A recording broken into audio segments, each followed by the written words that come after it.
you up. Yeah, come on. Sevgili dostlar, kıymetli takipçilerim, kanalıma hoş geldiniz. Hepinize mutlu, güzel, hayırlı günler diliyorum. Dostlar, şimdi bugün sizlere ülkemizin en çok satan araçlarından biri olan ve ezber bozan bir arabadan bahsetmek istiyorum. Evet, daha önce defalarca çeken oldu bu aracı ama hiçbiri 2017 model şantiye ortamında kullanılmış 151.000 kilometrede bir Fiat Egea'yı tanıttığını düşünmüyorum. Gelin şimdi şöyle kabaca arabamıza bakalım. 151.000 kilometredeki Fiat Egea'da nelerle karşılaşıyoruz bunları bir görelim. Hadi buyurun. Evet dostlar, arabamız 2017 model Comfort paket 1.6 120 beygir 6 ileri DCT şanzımana, yani çift kavrama şanzımana sahip Fiat Egea. Biliyorsunuz şimdi yeni 2021 modelleri 1.6 130 beygir olarak çıkacak. Daha güçlendirilmiş bir motora sahip olacak ve bizlerin kullanımına sunulacak. Aracımız klasik Comfort paket arkadaşlar. 4 disk frene sahip, 205/55/16 jant ebatlarına sahip. Dışarıda böyle şık görünen krom kapı kollarına sahip aracımız. Aynalarımız gördüğünüz üzere boyalı. Ondan sonra şöyle önde sis farları var aracımızda. Tabii bizim amblemimiz düştü. Yeni Fiat'ta şu an orada Fiat yazısı var biliyorsunuz. Yeni Egea'larda. Arkadaşlar aracımızın bu taraftan küçük hasarı bulunmakta. İşte çamurluk ve kapısı değişmiş durumda.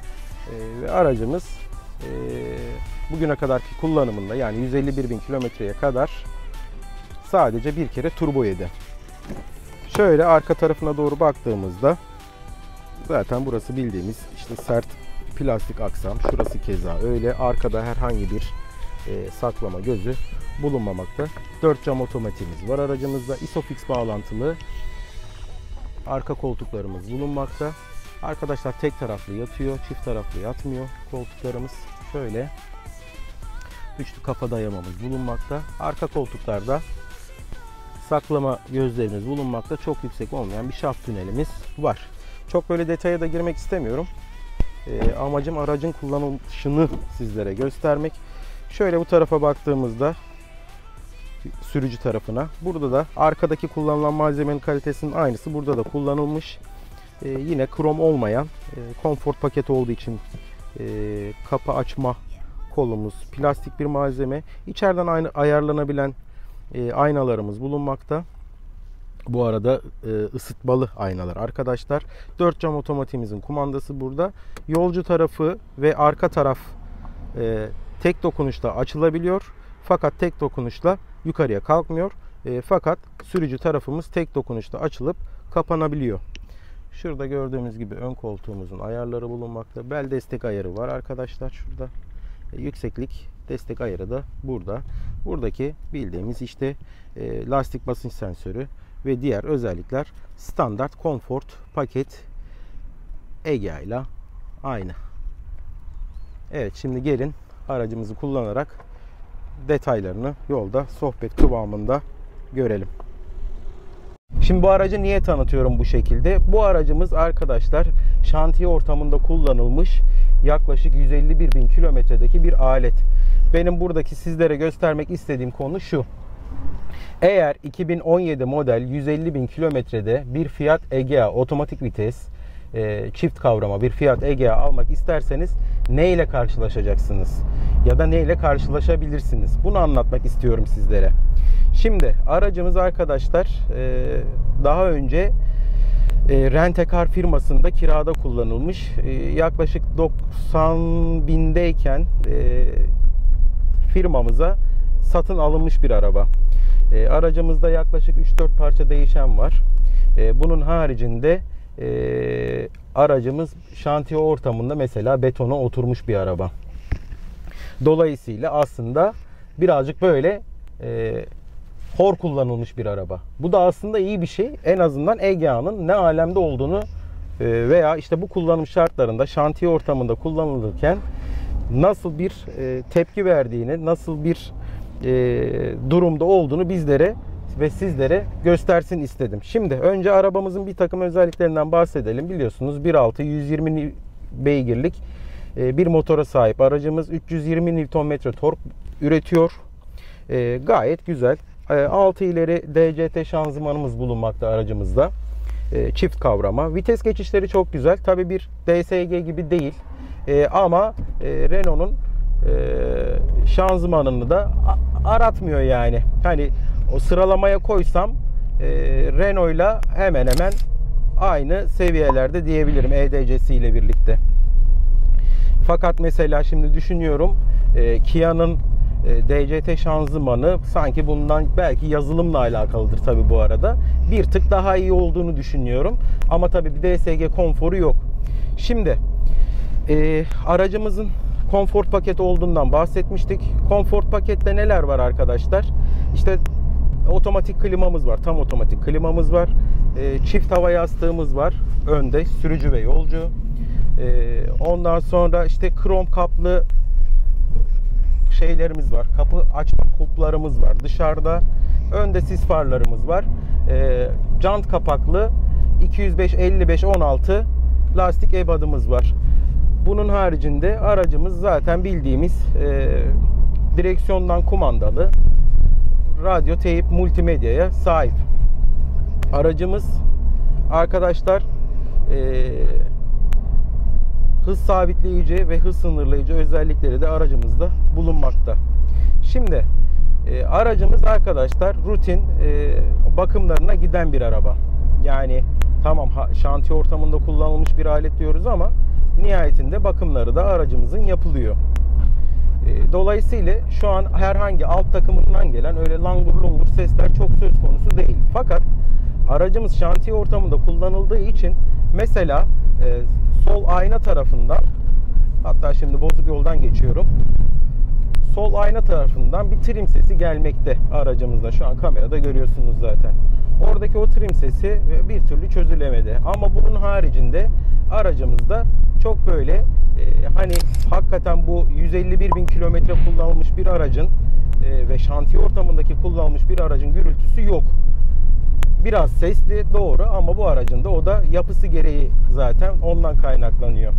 Çünkü biliyorsunuz easy paketleri veya konfor paketleri işte o launch paketleri istinaden yalıtımları bir tık daha düşük. Mesela işte şu an aracımızda kullandığımız araçta şimdi komik bir şey göstereceğim size. Yani şurada ben bir makyaj aynasının olmasını isterdim sürücü tarafında. Yolcu tarafına baktığımızda burada var ama ışıklandırması yok. Bunun gibi maliyetleri düşürecek kalemler aracımızda çok fazla. Arkada park sensörü bulunmamakta mesela aracımızda. Ama işte diğer taraftan tam otomatik klimamızı arabamıza yerleştirmişler. Hani bu ilginç bir durum. Aracımızda arkadaşlar start stop özelliğimiz bulunmakta. Eco modumuz bulunmakta. İçeriden açılan bagaj kapağımız var ve işte ben Fiat'ın en çok sevdiğim özelliklerinden biri City modlu. Yani hakikaten direksiyonu böyle serçe parmağınızla değil neredeyse üfleyerek çevirebileceğiniz moda getiriyor. Şimdi şöyle bir hızlanma testi demeyeyim de yani şanzımanın tepkisini görün diye bir basacağım. 50 ile falan gidiyoruz. Şimdi dip gaz yaptım arkadaşlar. Yani hızlanması gayet güzel. Vites geçişleri gayet güzel. Arabanın yani o 6 ileri çift kavramanın hakkını hakikaten araçta alıyorsunuz. Dediğim gibi biraz motor gürültüsü fazla aracımızda. O da normal. Aracımızın bu arada işte lastikleri birazcık eskimiş durumda. Belki de ondan da kaynaklanıyordur. Yani aslında trim sesleri olmasa yani hakikaten 150.000 kilometrede ve bakımlı şantiye ortamında kullanılmamış bir araç olsa bence 2017 model Egea alınabilecek bir araba ki fiyatlarına da baktığımızda gerçi ikinci eller bu arada düştü. Fiyat aralığına baktığımızda 138.000 ile 170.000 kilometre arasında değişen fiyatlarda geziniyor. Şimdi mesela işte az önce vitesi düşürdü, geri yükseltti. Hani bu tarz şeyleri hissiyatları yok. Bir tam otomatik gibi değil. Tam otomatikte bunu daha çok hissediyorsunuz ama bu yönü çok güzel. Sadece benim bu araçta tek anlamadığım kısmı, atıyorum işte yaklaştığınız bir virajda veya işte rampa çıkacaksanız sağa ya da sola dönmeniz gerekiyor. Araba o ara işte atıyorum 3. vitesteyse 3'ten 2'ye ya da 2'den 1'e alırken saçma sapan bir vuruntu yapıyor. Tek sevmediğim kısmı bu oldu arabada. Ama onun haricinde yine diyorum işte yakıt tüketimiyle ve yine diyorum 9.8 saniyelik hızlanması bu arabanın torkunun yüksek olmasını gösteriyor ki 320 Nm torku var demiştik. Yani mesela şu an rampa çıkıyorum. Bakın dip gaz yaptım. Yani çok güzel atıyor arabayı hemen.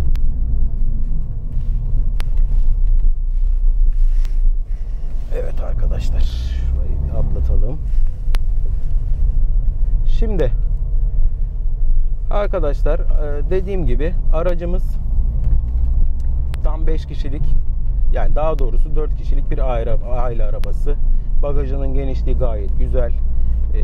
Ondan sonra parça maliyetleri ucuz ki biliyorsunuz Fiat servisi her yerde bulunmakta. Diğer taraftan baktığımızda mesela bu aracı şantiye ortamında kullanıyoruz demiştik. Bir sürü kullanan adam var.